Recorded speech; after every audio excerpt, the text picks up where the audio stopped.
बिस्मिल्लाहिर्रहमानिर्रहीम। अस्सलाम वालेकुम दोस्तों, एक नई वीडियो के साथ हाजिर है। चले अपनी वीडियो स्टार्ट करते हैं। पिछली वीडियो के अंदर मैंने आपको बताया कि एशिया के अंदर एक ऐसी कंट्री है जो मिलिटरीली जो है वो अपने आप को बहुत ज्यादा अपग्रेड कर रही है। साउथ कोरिया ने रिसेंटली नेटो ममालिक को अपना असला सेल करना शुरू कर दिया है। साउथ कोरिया का असला जो है वो अब यूरोप में बिकना शुरू हो गया है। यूरोप जो कि असले के हवाले से एक बहुत ज्यादा लुक्रेटिव मार्केट है। जितने भी ममालिक यूरोप के अंदर मौजूद है सारे के सारे जो है वो अमीर मुल्क है और मोस्टली जो है वो नेटो इत्तेहाद का हिस्सा है।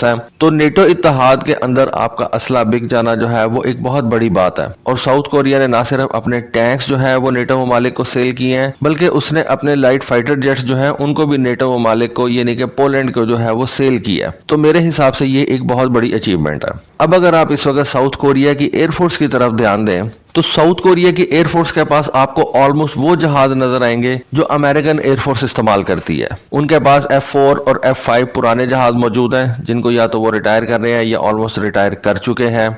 लेकिन उसके बाद अगर आप देखें तो आपको साउथ कोरिया की एयरफोर्स के अंदर F-16 नजर आएंगे, F-15 नजर आएंगे, F-35 जहाज नजर आएंगे और अब जो उन्होंने अपना K-21 ब्रोमे जहाज तैयार किया है वो आपको नजर आएगा। साउथ कोरिया अमेरिका के बाद दूसरा ऐसा मुल्क हो जाएगा जो एक वक्त के अंदर 2 5th जनरेशन के जहाज इस्तेमाल कर रहा है। अमेरिका के पास इस वक्त फाइटर जेट्स के अंदर F-22 है जो कि एक 5th जनरेशन और स्टेल्थ जहाज है। दूसरा अमेरिकन जो है वो F-35 जहाज इस्तेमाल कर रहे हैं। साउथ कोरिया की अगर आप बात करें तो साउथ कोरिया जिस तरह से F-35 जहाज इस्तेमाल कर रहा है हमें पता है। उसके बाद साउथ कोरिया जो है वो अपना K-21 ब्रोमे जहाज डेवलप कर रहा है और जिस स्पीड से इस वक्त इस जहाज को डेवलप किया जा रहा है ऐसा लगता है कि इस जहाज की प्रोडक्शन साउथ कोरिया बहुत जल्द स्टार्ट कर देगा। एनीवे, K-21 और F-35 तो 5th जनरेशन के जहाज हैं, नए जहाज हैं। बाकी जो 2 पीछे जहाज साउथ कोरिया के पास रह जाते हैं जिनमें F-16 और F-15 शामिल हैं वो भी आज बहुत पोटेंट जहाज हैं, लेकिन दोनों जहाज जो हैं वो काफी ज्यादा पुराने हैं और साउथ कोरिया ने इन दोनों जहाजों को अपग्रेड करने के प्लान्स जो हैं वो तैयार कर रखे हैं। F-16 का प्लान तो उन्होंने अब थोड़ी देर से जो है वो स्टार्ट किया हुआ है, जिसके मुताबिक साउथ कोरिया अपने F-16 को ब्लॉक 70 या 72 के ऊपर अपग्रेड करेगा। जैसा कि आपको पता है कि 70 और 72 के अंदर को बहुत ज्यादा फर्क नहीं है। ब्लॉक 70 के जहाज जो है वो जनरल इलेक्ट्रिक के इंजन इस्तेमाल करेंगे और जो ब्लॉक 72 के जहाज हैं वो प्रैट एंड विटनी के इंजन इस्तेमाल करेंगे। पाकिस्तान एयरफोर्स जो F-16 का ब्लॉक 52 इस्तेमाल करती है उसके अंदर प्रैट एंड विटनी के इंजन इस्तेमाल होते हैं और ब्लॉक 50 का जो F-16 हैं उनके अंदर जनरल इलेक्ट्रिक के इंजन इस्तेमाल होते हैं।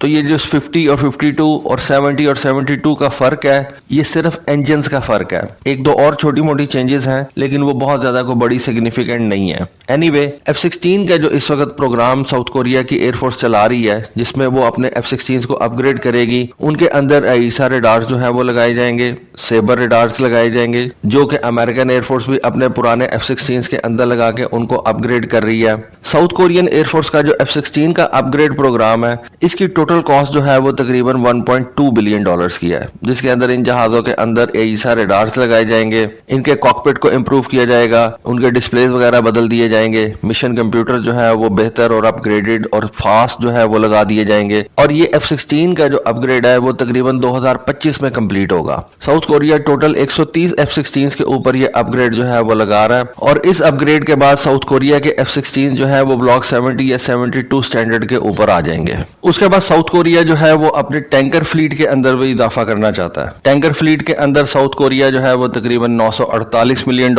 इन्वेस्ट करने जा रहा है, तकरीबन $1 बिलियन ही आप इसको कह सकते हैं।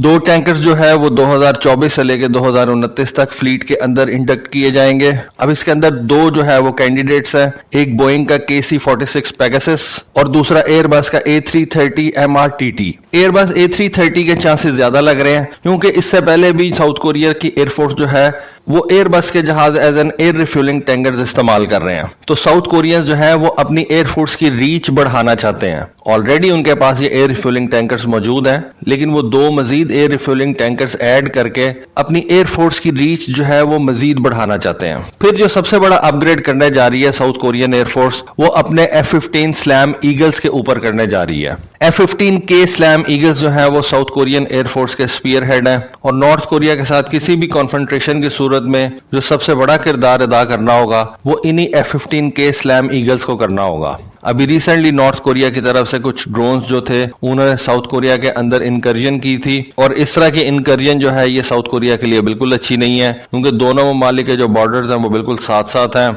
और जो प्लान F-15 की अपग्रेडेशन का बनाया गया है उस प्लान की जो वैल्यू है वो तकरीबन $2.73 बिलियन है। इट मींस कि ये जो अपग्रेड है ये F-16 से बड़ी अपग्रेड होगी, इन टैंकर की एक्विजिशन से ज्यादा बड़ी ये एक्विजिशन होगी। ऑल्दो इसके अंदर कोई नया F-15 ऐड नहीं किया जाएगा, बल्कि जो पुराने F-15s हैं उनको अपग्रेड किया जाएगा। और इस अपग्रेड का जो मेन एम है वो अपने F-15s को ज्यादा स्ट्रेंथन करना और उनकी सर्वाइवेबिलिटी को ज्यादा बढ़ाना है। और ये अच्छा खासा बड़ा अपग्रेड है, क्योंकि ये अपग्रेड तकरीबन 10 साल के स्पैन के ऊपर जो है वो कंप्लीट किया जाएगा। 2024 में इसको स्टार्ट किया जाएगा और 2034 तक ये अपग्रेड चलेगा। अब इस अपग्रेड के अंदर जो सबसे बड़ी चेंज लेके आई जाएगी वो F-15 के रेडार में होगी। इस वक्त जो साउथ कोरिया के F-15 रेडार इस्तेमाल कर रहे हैं वो है AN/APG-63, जो कि रेथियन कंपनी का बनाया हुआ रेडार है। अब इसको वो रिप्लेस करना चाहते हैं एक AESA रेडार से, और ज्यादा चांसेस ये हैं कि वो AN/APG-63V वेरिएंट के होंगे, जो कि मैंने आपको बताया कि एक AESA रेडार है। अब ये AN/APG-63 रेडार जो है इसको अमेरिकन एयरफोर्स अपने F-15C और D मॉडल्स के लिए भी यूज कर रही है, जो कि एयर सुपीरियोरिटी के मॉडल्स हैं।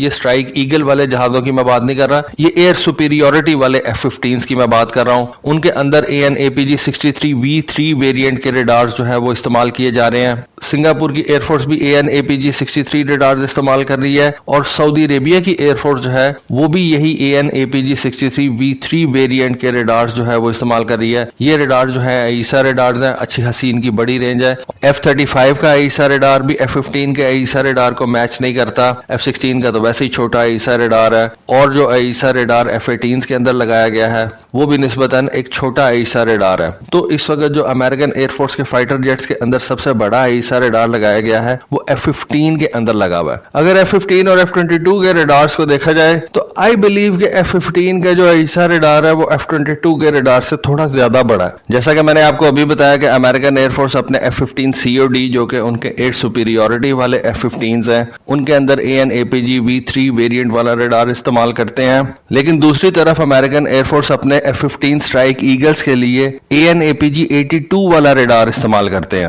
और इसी AN/APG-82 वाले रेडार को जापानीज एयरफोर्स ने भी अपने F-15J के लिए जो है वो चूज किया है। अब देखना यह है कि साउथ कोरियन एयरफोर्स कौन सा ही सा रेडार चूज करती है अपने F-15s के लिए, AN/APG-63V3 या AN/APG-82V1। दोनों AESA रेडार जो है वो ज्यादा बेहतर है। AN/APG-63 को एक एडवांटेज होगा कि वो साउथ कोरियन एयरफोर्स जो है वो पहले से इस्तेमाल कर रही है। दोनों सूरतों के अंदर रेडार की जो रेंज है वो बढ़ जाएगी, उसकी जो फास्ट स्कैनिंग एबिलिटी है वो भी बढ़ जाएगी, उसकी रिलायबिलिटी इंक्रीज कर जाएगी, क्योंकि उसके अंदर को इतने ज्यादा मूविंग पार्ट्स नहीं होंगे, तो उस जहाज की मेंटेनेंस की कॉस्ट भी कम होगी। एक AESA रेडार के अंदर जो रेजिस्टेंस टू काउंटर मेजर्स होते हैं वो बहुत ज्यादा बेहतर होते हैं। तो ये सारी चीजें जो एक AESA रेडार अपने साथ लेके आता है वो साउथ कोरियन F-15s के अंदर आने वाले दिनों में हम देख सकेंगे। दूसरा जो सबसे बड़ी चीज एक AESA रेडार आपके जहाज के साथ लेके आता है वो ये है कि वो लो फ्लाइंग और लो रेडार क्रॉस सेक्शन वाले टारगेट्स को भी ट्रैक कर सकता है, जैसा कि क्रूज मिसाइल्स, जैसा कि आने वाले दिनों के अंदर जो ड्रोन्स हैं वो एक बहुत बड़ा किरदार अदा करेंगे वॉरफेयर के अंदर। अमेरिका ने भी अपने F-15s और अपने F-16s के अंदर जो AESA रेडार्स लगाए हैं उनकी मेन रीजन ही ये थी कि ये AESA रेडार्स जो हैं वो लो फ्लाइंग और लो रेडार क्रॉस सेक्शन वाले टारगेट्स को जो है वो ट्रैक कर सकते हैं। और जैसा कि मैंने आपको बताया कि नॉर्थ कोरिया का एक ड्रोन जो है वो पिछले दिनों इंट्रूड करके साउथ कोरिया के अंदर दाखिल हो गया था, तो ऐसे टारगेट्स को ट्रैक करने के लिए और उनको तबाह करने के लिए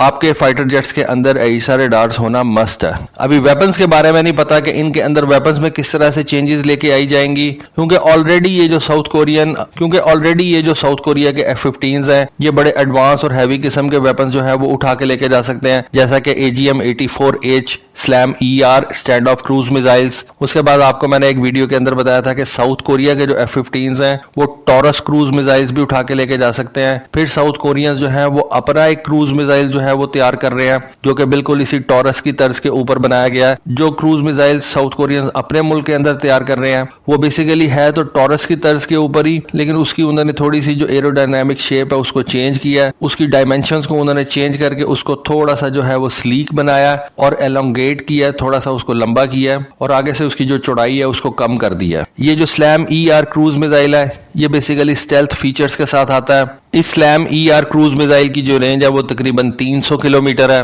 और 300 किलोमीटर तक ये लो फ्लाई करते हुए अपने टारगेट को निशाना बनाता है। इसके अंदर 2-वे डाटा लिंक जो है वो लगा हुआ है और इस वजह से इसकी एक्यूरेसी जो है वो बहुत ज्यादा बेहतर हो जाती है। उसके अलावा साउथ कोरिया के जो F-15s हैं वो GBU-28 पेव वे 3 लेजर गाइडेड बॉम्ब्स भी इस्तेमाल करते हैं। ये बेसिकली बंकर बस्टर्स हैं और बहुत ज्यादा डीप हार्डन्ड बंकर्स को भी ये निशाना बना सकते हैं, खासतौर पे ऐसे नॉर्थ कोरियन बंकर्स जहां पे उन्होंने अपने मिसाइल्स रखे हुए हैं, जहां पे उन्होंने अपने न्यूक्लियर वेपन्स रखे हुए हैं। तो साउथ कोरिया बेसिकली ये चाहता है कि वो इन स्ट्राइक्स के जरिए से, इन GBU-28 बंकर बस्टर बॉम्ब्स के जरिए से प्रीएम्प्टिव स्ट्राइक करके नॉर्थ कोरिया के जो मिसाइल्स हैं उनको भी तबाह कर दे और नॉर्थ कोरिया के जो न्यूक्लियर वेपन्स हैं उनको भी तबाह कर दे। तो इस हवाले से भी साउथ कोरिया के जो F-15s है वो बहुत ज्यादा इंपॉर्टेंट है उसके लिए। आप ये कह सकते हैं कि उनके F-35 से भी ज्यादा इंपॉर्टेंट है, उनके F-16 से भी ज्यादा इंपॉर्टेंट है। फिर ये F-15s जो है वो JDAMs इस्तेमाल कर सकते हैं पिन पॉइंट एक्यूरेसी के ऊपर टारगेट करने के लिए। पिछले दिनों हमने देखा था कि जब नॉर्थ कोरिया ने अपना एक मिसाइल टेस्ट किया था तो उसके बाद साउथ कोरिया के ये जो F-15s थे इन्होंने JDAMs और AMRAAM मिसाइल्स के साथ जो है वो एक्सरसाइज की थी, फ्लाई किया था, शो ऑफ फोर्स किया था।